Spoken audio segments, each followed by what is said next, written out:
Мөнгөгүй хүмүүс тэнхтэй биш, бас мөнгө нь илүүдэд үнэтэй юм аваад байдаггүй. Тэд зүгээр л өөрийн нөхцөл байдалтай тохирсон хамгийн зөв шийдвэрүүдийг гаргаж идэг. Зөвхөн бидний монголчууд биш, дэлхийд даяар сая хүмүүс ажилдаг, амьдардаг, орлого олдог. Гэхдээ хизээч баян чинэлэг болж чаддаггүй. За бүгдээрээ баян болох албагүй л дээ. Гэхдээ хөрөнгөтэй, мөнгөтэй болчиход амьдрал арай л амттай болдог. Дэлхийн нийт хүмүүсийн 10 хүрэхгүй хувь нь л хөрөнгөтэй, баян чинэлэг болж чаддаг. За тэгвэл яагаад бид нэр үхтлээ унтлаа ажиллаад насаараа хөдөлмөрлөөд баян чинэлэг болж чадахгүй байна вэ? Яагаад гэхээр бид нар орлогогүйдээ биш, мөнгө олж чаддгүйдээ биш. Хамгийн гол нь олсон мөнгөө яаж зөв зарцуулж, өсгөж, яаж цааш нь арвижуулахаа мэддгүү төршдөг. За тэгвэл яагаад бид нар олсон мөнгөө зөв зарцуулж, өсгөж, хадгалж чаддгүй юм бэ гэд хараад үзэхээр их олон юм яригдана л да. За улс төрийн байдал, за нийгмийн ядуурл, хүмүүс орлогогүй байна, мөнгөгүй байна. За 10 жилд иймэрхүү сэдвийн тухай ярих хэрэгтэй. Их сургуулийн сэдвийн талаар заах хэрэгтэй гэж олон юм ярьдаг. За ер нь ингээд хараад байхад хүмүүс бид нар ингээд бидний төлөө хин нэг нь ямар нэг юм хийхийг хараад суугаад байдаг. Ямар нэгэн хүн гарч ирээд аварна, ямар нэгэн хус төрч гарч ирээд системийн өөрчлөлтийн биднийг аварна, бид нэр хизээ нэг сайхан болно гэж ингээд яваад байдаг. Гэхдээ бид нар өөрсдөөсөө асуух асуулт нь бид нар өөрсдийнхөө төлөө юу хийж байна гэдгийг асуух хэрэгтэй. Манай Монгол ардын гой зүг байдаг шүү дээ, тэ. Эзэн хичээвэл заяа хичээнэ гэж. За тэгвэл бүгдээрээ өнөөдөр яагаад бид нар мөнгөгүй байж иж үнэтэй зүйл судалдаж авдаг? Яагаад статус гейм тоглоод яваад идэв юм бэ гэдгийг сэтгэл зүйн талаас нь хамт харцгаая. За хүн мөнгөгүй байхад, за бас ядуу байхад, одоо мөнгө хомсдолтой байхад хүний тарих өөрөөр ажилтгаа гэж олон эрдэмтэд, за олон янзын тийм судалгаанууд байдаг. За тэгэхээр юу тэр нь юу гэсэн үг вэ гэхээр бид нар мөнгөгүй боллоо гэхэд маргаашаа яах вэ? Маргааш яаж амьд үлдэх үү? Маргааш ямар хоол идэх үү? Маргааш яаж мөнгөтэй золох вэ гэж одоо тийм горимд бидний тарих шилждэг гэсэн үг.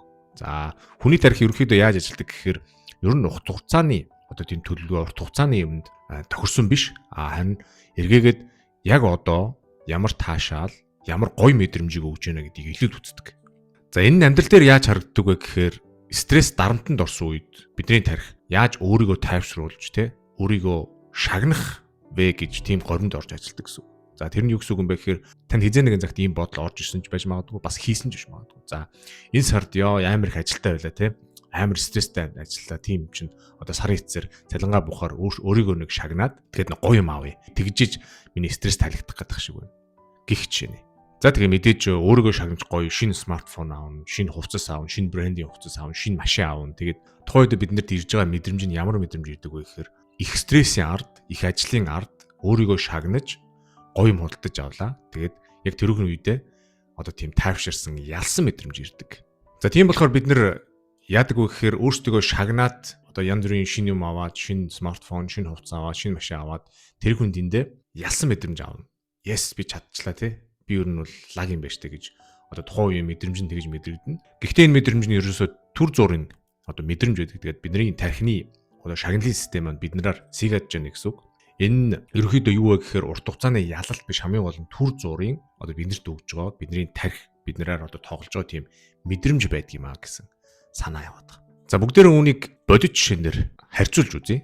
За хоёр хүн байлаа гэж бодъё, Хоёр хүн байлаа гэж төсөөлье. Тэнгүүд эхний хүн нь болохоор Бата. За сар $5,000 орлоготой.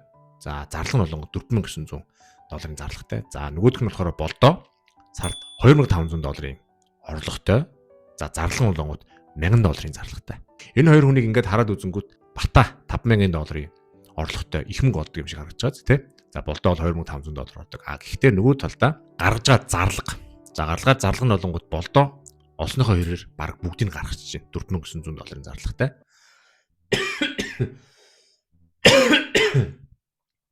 За Болдоо болонгууд $2,500 цалинтай байж ич за $1,000 зарлагтай гингүүд зарлагдж байгаа мөнгө нь Батагийнхаас хамаагүй бага байх нэ. Тэгэхээр энэ хоёрын ялгаа нь юу вэ гэхээр 10 жилийн дараа Болдоо Батагаас илүү хоримтлалтай, илүү мөнгөтэй, илүү хөрөнгөтэй болсон байна гэсэн үг. Ерөөсөө л энэ хоёрын ялгаа нь юу вэ гэхээр хэр их мөнгө олж байгаадаа биш, хэр их орлоготой байгаадаа биш, хэр сайн ажил хийж байгаадаа биш. Хамгийн гол нь мөнгөө хадгалж чадж гин үү? Мөнгөө зөв хоримтлуулж чадж гин үү? Мөнгөөрөө тэ хий дими юм аваад байна уу? Үгүй юу? Статус гейм тоглоод байна уу? Үгүй юу? Мөнгөө хөрөнгө оруулж гин үү? Өсгөж гин үү гэдэгтэй байдаг юм аа. Тийм болохоор 10 жилийн дараа ингээ хараад үзэнгүүт Бата Болдоогоос ядуу хിവэрэ байх нэ. Болдоо хамаагүй илүү хөрөнгөтэй болсон байх нэ. Одоо бата болдоогоос илүү мөнгө олж байгаа ч гэсэн тий. Тэгэхээр эндээ байдаг юм аа. За тийм болохоор та бүхэндээ би өнөөдөр 3 одоо мөнгөний маш энгийн дүрмийг танилцуулъя гэж бодлоо. За энэ 3 дүрмийг дагчих юм бол ерөөсөө автоматар мөнгөтэй болно. Автоматар одоо хөрөнгөтэй болно гэсэн үг. Мөнгөтэй болно гэсэн үг. Хадгалах мөнгөтэй болно. Хөрөнгө оруулах мөнгөтэй болно. Ер нь амьдрал ер нь гайгүй болоод явчихна гэсэн үг. За нэгдүгüрт нь болонгууд зарлагч нь орлогоосоо бага байх хэрэгтэй. Ерөөсөө л би 50000-ыг олж ялаа гэж бодоход 2500-ыг зарлагтай байх хэрэгтэй. За 50000-ыг олоод 5000 гол ингэ үрчих юм бол ерөөсөө ямар ч мөнгө өсгөн, мөнгө хадгална гэсэн тийм юм байхгүй. Хамгийн гол нь зарлагч нь орлогоосоо бага байх хэрэгтэй. За хоёрдугаарт нь болонгууд хөрөнгө оруулалт, за хадгаламжаа эрт эхлэх хэрэгтэй. За цаг хугацаа бол чиний найз. За цаг хугацааг бол хизээч буцааж авчиж болохгүй. Тийм болохоор одоо хэдий эрт эхлэн төдий ч өнө ашигтай байна гэсэн үг. За хөрөнгө оруулалт энэ ялангуяа хүүгийн хүүг бодогдоод 20 настайдаа хөрөнгө оруулаад 100 удахгүй 50 50 удахгүй хөрөнгө оруулах гэх юм бол 20 настайдаа тий emergency fund 6 сарынхаа тогтмол зардлыг ингээ хадгалаад эхэлчих юм бол 30-тайдаа хөрөнгөтэй болох нэ 30-тайдаа сэтгэл амар унтдаг болох нэ. Тийм болохоор аль болох эрт эхлэх хэрэгтэй. Эрт хөрөнгө оруулж, эрт мөнгө цуглуулж эхлэх хэрэгтэй. Тэгээд хөрөнгө оруулалтын дээр нэг юм гоё үг байдаг. Хөрөнгө оруулахад хамгийн тохиромжтой үе нь хизээвэ гингүүд өчтөр байсан. За хоёр дахь одоо тохиромжтой үе нь хизээвэ гингүүд яг одоо гэж хэлдэг. Бас оройтсон гэж бодож болохгүй.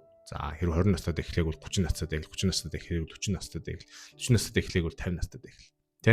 Оройтсон гэж үзлэхгүй 50 50-хгүй 100 100-хгүй хөрөнгө оруулж хадгалж сурах хэрэгтэй. За 3 дугаарт нь болонгууд лайфстайл инфляц гэж яриад байгаа. За ерөнхийдөө хүмүүсийн орлого нь ингээд ихсэд ирэхээр бас лайфстайл инфляц нь тий орлого зарлага нь ингээд хамт ингээд өсөд идэг. Жишээлбэл би $5,000 залинтай байжгаад дараа сараас шууд $6,000 залинтай болчих юм бол миний зарлага маань бас тэр $1,000 ингээд өсчихнө гэсэн үг. Яг тэгэхээр хүмүүс юу гэж боддог гэхээр би ингээд супер ингээд ажиллаад би ингээд чадцсан юм чинь тэрийг бас харуулах хэрэгтэй. Би бас ингээд тий өөртөө бас ингээд гоё юм зорчуулах хэрэгтэй. Өөрийгөө бас ингээд эдэлж хэрэглэмэл л шүү дээ тий. Бусад хүмүүсийн адилгүй амьдрмаар л шүү дээ гэж бодоод лайфстайл инфляц нь өсөд байдаг. За тэр лайфстайл инфляцийг өсөхгүй байх юм бол автомат мөнгөтэй болно. За өнөөдөр 5,000-ыг олжгаад маргааш 6,000-ыг нөгөөдөр 10,000-ыг оллоо гэж бодоход зарлах чинь яг хэвээрэл байх хэрэгтэй. Тэр чингээр буурж явах юм бол бүр сайн. За энэ 3 мөнгөний дүрмийг хэрэгжүүлчих юм бол ерөнхийдөө мөнгөтэй болно. Автоматар мөнгөтэй болно. За автоматар мөнгө цуглана. Автоматар хөрөнгө оруулах мөнгөтэй ингээ болоод ирнэ. За тэгээд мэдээж тэрнээс гадна хөрөнгөтэй болно гэдэг нь хөрөнгөтэй харагдах гэсэн үг биш. За хөрөнгөтэй болно гэдэг нь бодит хөрөнгөтэй, бодит орлоготой болно гэсэн үг. Бодит мөнгийг цуглаана, бодит мөнгийг өсгөн гэсэн үг. Тийм болохоор өнөөдөр ингээд хэрэгтэй юмд ингээд тэ үнэтэй мөнгөгүй байж үнэтэй юм аваад хүнд ингээд баян харагдах гэж явж байгаа усуд байдаг. За тэд нар бол мэдээж цаагаараа мөнгөгүй л байдаг. Хамгийн гол нь мөнгөтэй болно гэдэг маань мөнгөтэй харагдах биш. Хамгийн гол нь мөнгөтэй болно гэсэн үг шүү. Энийг бүгдээрээ санаж байгаарай.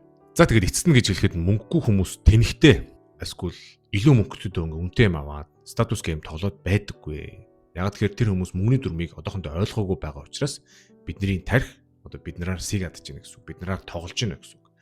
За хэрвээ мөнгөний дүрмийг мөнгө яаж ажилтгийг, хөрөнгөний зах зээл яаж ажилтгийг, ер нь мөнгийг яах ёстой гэдгийг ойлгочих юм бол тоглоомын дүрмийг бас өөрчилж чаднаа. Би чадсан учраас чи ч гэсэн чадах болно.